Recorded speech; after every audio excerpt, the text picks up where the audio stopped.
E rieccoci in studio, vi presento subito i nostri interlocutori, i nostri esperti di questa prima parte di serata. Allora, siccome parliamo delle insidie ma anche delle opportunità che vengono dal mondo del commercio online, dal web, dico anche opportunità perché attenzione, tanto per chi vende, anche i piccoli, quanto per chi acquista ci possono essere delle grandi opportunità e occasioni, perché no?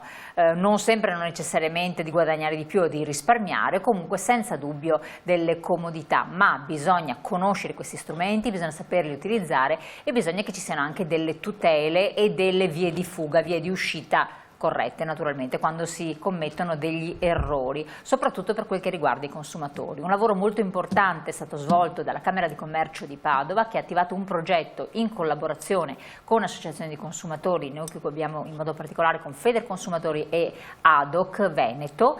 E quindi abbiamo il piacere di avere con noi in studio il Presidente della Camera di Commercio di Padova, Antonio Santocono, grazie di essere qui con noi Presidente. Grazie a lei, grazie. E poi abbiamo collegata qui con noi, prima le signore, mi faccia... Noblesse oblige. La dottoressa Giovanna Capuzzo, Presidente regionale Federconsumatori del Veneto, ben arrivata qui con noi.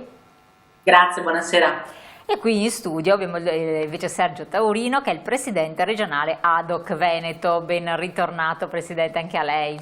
Buona serata anche a voi. Allora Presidente, prima di entrare nel merito specifico di questo progetto, io vorrei capire un po' lo stato di salute o di malattia della nostra economia, perché se ne sente di tutti e di più. L'ente di ingrandimento sul territorio padovano, che è un po' emblematico a livello territoriale e regionale.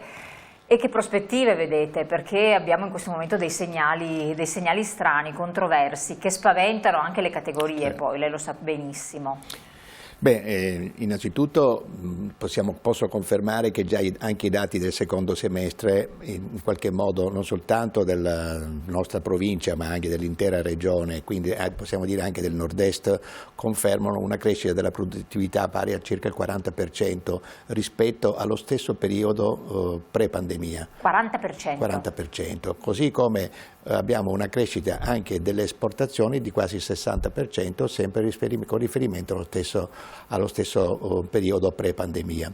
Pre-pandemia, questo è bene che lei lo sottolinei, perché questi dati non sono stati compresi, ne ho parlato anche con alcuni addetti ai lavori, mi dicono no, non è pre-pandemia, è calcolando che c'è stato il Covid, il crollo, per cui siamo un po' sotto la media, invece no. Sono livelli di pre-pandemia, almeno questi sono i dati che vengono fuori dai nostri uffici studi, che sono anche stati confermati anche da altri produttori di informazioni in questo senso. E sono però ovviamente noi non possiamo pensare che questi siano dati che garantiscono una continuità nel tempo, perché ci sono, come ha detto lei, molti fattori che in qualche modo creano un minimo di attenzione da parte degli imprenditori a quelle che saranno i propri investimenti, le proprie iniziative nel futuro per far crescere le attività delle proprie aziende. E questo è un fenomeno che ovviamente in tutto il nord Europa è molto, molto simile, però in questo momento l'Italia sta raggiungendo dei livelli che sono quasi al primo posto anche rispetto anche alla Germania da questo punto di vista. Può essere anche merito di della politica fatta anche a livello di governo per il supporto alle imprese, sicuramente, ma molto è da attribuire sicuramente alle capacità che hanno gli imprenditori, soprattutto gli imprenditori veneti, di trasformarsi, di riorganizzarsi, ristrutturarsi in funzione di quelle che sono state le problematiche che hanno dovuto superare. Per quello si parla di resilienza, intesa proprio come reazione ad uno shock. Qui abbiamo avuto uno shock fortissimo che è stato il blocco totale delle attività produttive, adesso si reagisce a questo shock riorganizzandosi secondo anche nuovi modelli, perché effettivamente dalla pandemia abbiamo capito che cambierà il modo di lavorare e cambierà anche il modo di utilizzare i nuovi strumenti e le nuove tecnologie. Tanto per fare un esempio, da uno studio che noi abbiamo commissionato alla Ipsos del professor Pagnoncelli proprio sulle aspettative degli imprenditori padovani pre e post pandemia, scopriamo per esempio che è quasi raddoppiato il numero delle aziende che hanno deciso di ricorrere all'e-commerce. per esempio. Così è molto interessante, perché c'era un po' di reticenza prima. C'era un po' di resistenza e poi quello che è veramente strano da ipotizzare, fino a poco tempo fa neanche il 12% delle imprese venete ricorrevano all'e-commerce, fino a poco tempo prima della pandemia. Quindi c'è stato già un raddoppio, ma sono ancora poche le imprese che hanno deciso di ricorrere a questa forma, anche se dai questionari è emerso che molti hanno già intenzione nei prossimi mesi di utilizzare questa nuova forma di commercio, che ormai è irrinunciabile, perché dobbiamo pensare che nel mondo ci sono circa 2 miliardi di persone ormai che utilizzano l'e-commerce, ci sono 3 miliardi e mezzo di fatturati che girano proprio su queste iniziative, quindi è un'attività per la quale non si può più pensare di tornare indietro, così come non si tornerà più indietro ad esempio su quello che è lo smart working o l'home working, come la chiama qualcuno a secondo dei modelli di lavoro. Perché? Perché abbiamo scoperto che a tutti gli effetti c'è stata una grande capacità delle imprese di adeguarsi a questo modello e adesso questo modello comincia ad essere non solo accettato dai clienti, ma è anche accettato dagli stessi dipendenti, che hanno visto che con questa modalità riescono a organizzare in maniera diversa anche la propria vita, anche quella personale, familiare, eccetera, per cui adesso molte aziende in questo momento stanno negoziando con le associazioni sindacali e con gli stessi dipendenti delle nuove modalità di lavoro all'interno dell'azienda stessa, modulando attività in azienda, attività in smart working. Da un lato per non perdere il problema che il fare sistema, il fare gruppo che è tipico, il fare team che è tipico proprio delle imprese, dall'altro però anche per potersi organizzare in maniera diversa, soprattutto i giovani che hanno magari figli piccoli, eccetera, hanno tematiche diverse da persone più mature e più avanti in età. Voi nel corso di questo periodo avete anche incentivato, poi entriamo appunto a bomba neanche nel progetto, sì, finanziando dei corsi di formazione, dei corsi di aggiornamento e stimolando anche i più piccoli, la nostra realtà è fatta di piccoli e medi, a non fare le cose fai da te e fai per te, ma fai le cose con competenza, ti diamo gli strumenti per poter crescere, per poter formare i tuoi collaboratori e farle bene, quindi ci vorrà un po' più di tempo, un po' più di edizione, però con corsi di formazione. Certo. Ci avete messo anche del vostro? Noi abbiamo innanzitutto come Camera di Commercio vogliamo in qualche modo accreditarci come un attore dell'innovazione, perché noi vogliamo spingere perché l'innovazione diventi un'opportunità per tutte le imprese. Ovviamente è un'aspettativa sempre rivolta magari di più alle piccole e medie imprese piuttosto che alle grandi imprese. Sono già organizzate. Le grandi imprese hanno già fatto scelte di questo tipo, sono molto più avanti su questo, però la piccola e media impresa, che fra l'altro però è il tessuto economico di questo territorio, perché non ricordiamo che nelle nostre 110.000 aziende rappresentate nella Camera di Commercio di Padova il 58% sono imprese individuali, quindi ricordiamoci quanto queste contribuiscono anche a produrre un PIL che supera i 30 miliardi di euro. Quindi abbiamo a che fare con una realtà che da un lato è molto forte e partecipa alla creazione della forza economica del nostro Paese, ma dall'altro ha bisogno di essere aiutata per attivare questi processi che sono non solo di digitalizzazione ma anche di gestione con modalità di compliance molto ben precise per la produzione appunto di attività di marketing e di comunicazione e anche di commercializzazione che ormai l'e-commerce per esempio ha completamente rivoluzionato. Assolutamente. Da qua l'esigenza anche, quindi non solo di supportare chi lavora, le imprese, a fare il salto di qualità, tanto temuto, perché se lei si ricorda qualche anno fa lo parlavamo, era orrore, sarà la nostra fine, in realtà si trattava di capire come agganciare determinati meccanismi. Ma capire anche dove stanno i problemi nell'utilizzo della rete in modo a volte improprio e dare un occhio di riguardo anche a quelli che sono i consumatori. Senza i consumatori che utilizzano questo sistema, o se sono troppo diffidenti o quant'altro, il gioco non funziona, no? Quindi cosa avete pensato? Allora, innanzitutto vorrei sottolineare che dall'insediamento di questa giunta camerale, per la prima volta il Consiglio camerale è costituito non soltanto dai rappresentanti scelti dalle associazioni di categoria, tutte, quindi il settore primario, secondario, terziario e terziario avanzato, ma anche dai rappresentanti delle associazioni dei consumatori. Fatto benissimo a dirlo, esatto, lo davo per scontato, è vero, cioè esatto. Ha ragione, questo è molto importante, dopo daremo la parola anche ai nostri presidenti, perché fa capire ai consumatori che c'è un livello paritario. Che c'è un livello paritario, sono posti allo stesso livello del sistema associativo, che è quello che poi produce economia per la nostra terra, per il nostro territorio, no? E ci sono anche il mondo delle cooperative, anche questo è entrato all'interno, diciamo, dei componenti del nostro Consiglio camerale, e quindi il nostro compito ovviamente, una volta che abbiamo individuato la relazione previsionale programmatica, che è lo strumento con il quale la Camera annualmente dà degli indirizzi su come svilupperà la sua azione a supporto del mondo delle imprese, quindi la digitalizzazione, la sostenibilità economica, la green economy e così via.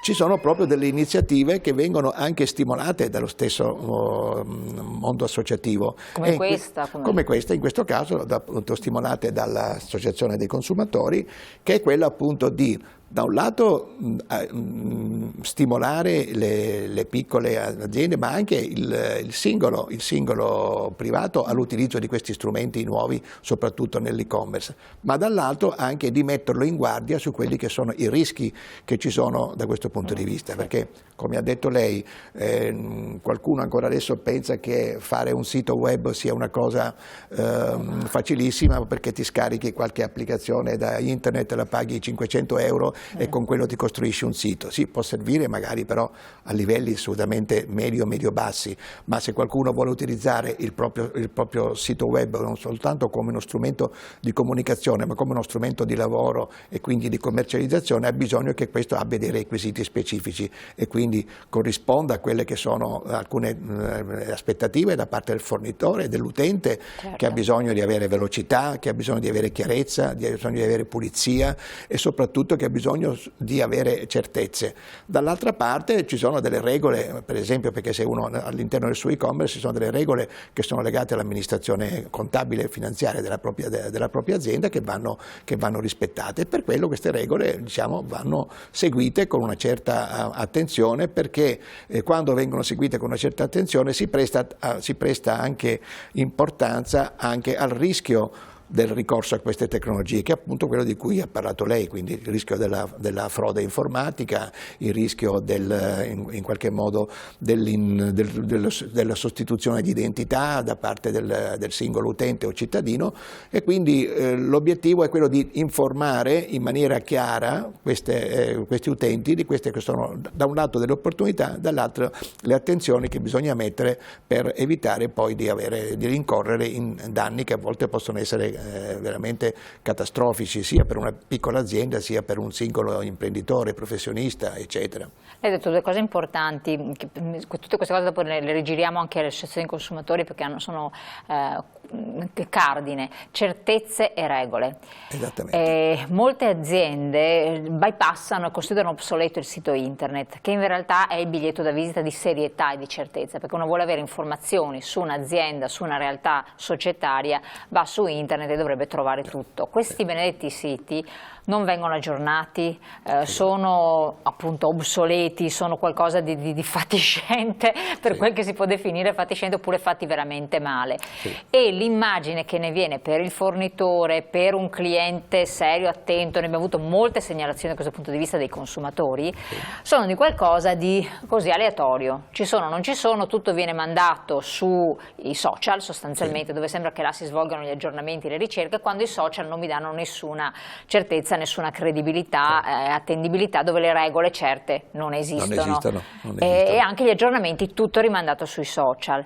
Sì. Mi rifaccio una domanda che ci è tornata anche oggi pomeriggio molto frequente, e chiedono: ma i social dal punto di vista della vendita online e quindi di questi operatori che rimandano direttamente, dà delle sicurezze, dà delle certezze? C'è un ente regolatore che pone dei limiti a chi dovrebbe lavorare con il sito, come dice lei, in un certo modo e poi rimanda tutto lì. Addirittura le offerte, perché dicono ci sono offerte di acquisto girate o addirittura girate via WhatsApp con dei video, non veritiere.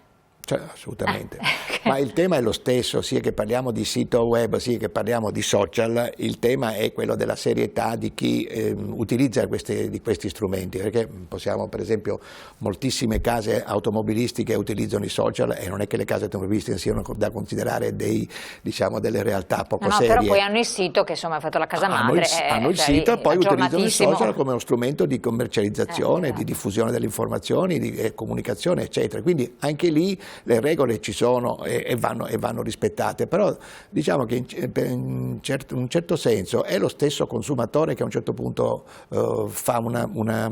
filtra queste informazioni e a un certo punto capisce qual è la realtà di cui si può fidare e quella di cui no. Come ha detto lei, se uno si inserisce in un sito dove trova informazioni vecchie di 3 mesi, di 4 mesi, capisce che sicuramente non c'è serietà da parte dell'azienda. Un'azienda che non aggiorna un sito. Ma lei si mette dalla parte del consumatore. Certo. Invece se lei si mette dalla parte dell'azienda dovrebbe dire attenzione aziende, lei rappresenta un po' la parte economica, perché a volte sono alcune in buona fede, no? Guardate anche il vostro sito, no? Cioè, per cui dopo i consumatori faranno il pelo contro pelo dicendo attenzione consumatori, diffidatevi, però tanti sono in buona fede e trascurano questo, quindi forse bisognerebbe anche un po'... Certo, ma infatti io sto dicendo, come parlando con lei, stavo dicendo alle aziende, guardate che se non seguite certe regole e non usate certi modelli, automaticamente venite esclusi dal mondo a cui voi volete accedere, che è quello dei consumatori. Quindi in questo senso sicuramente, infatti il progetto ha questo tipo di obiettivo, è rivolto al consumatore ma è rivolto anche all'imprenditore che utilizza questi strumenti per dargli una formazione, perché questo è uno dei temi più rilevanti, e questo è che molto spesso c'è tanta improvvisazione. Invece una cultura formativa sull'utilizzo di questi strumenti è una cosa che noi possiamo dare e che stiamo portando avanti utilizzando proprio questo strumento insieme con l'associazione che lo ha proposto a livello camerale. Per accedere a queste opportunità, perché sono buone opportunità, dopo vedremo per quanto riguarda i consumatori, la parte la faranno le associazioni. Cosa devono fare le aziende? Allora, noi abbiamo, grazie per questa domanda perché spesso la gente non lo sa, noi abbiamo circa 50, nel territorio della nostra provincia 50 PID, che sono i punti impresa digitale. PID, esatto, si chiamano PID. Dove si trovano, cosa sono? Sì, allora si trovano nella sede della Camera di Commercio e nelle sedi di tutte le associazioni di categoria che ne hanno fatto richiesta, dove praticamente dopo una formazione molto light che viene fatta, noi formiamo delle figure che a volte sono della Camera, ma a volte sono anche del sistema associativo, perché diano tutta una serie di informazioni all'imprenditore che si vuole digitalizzare.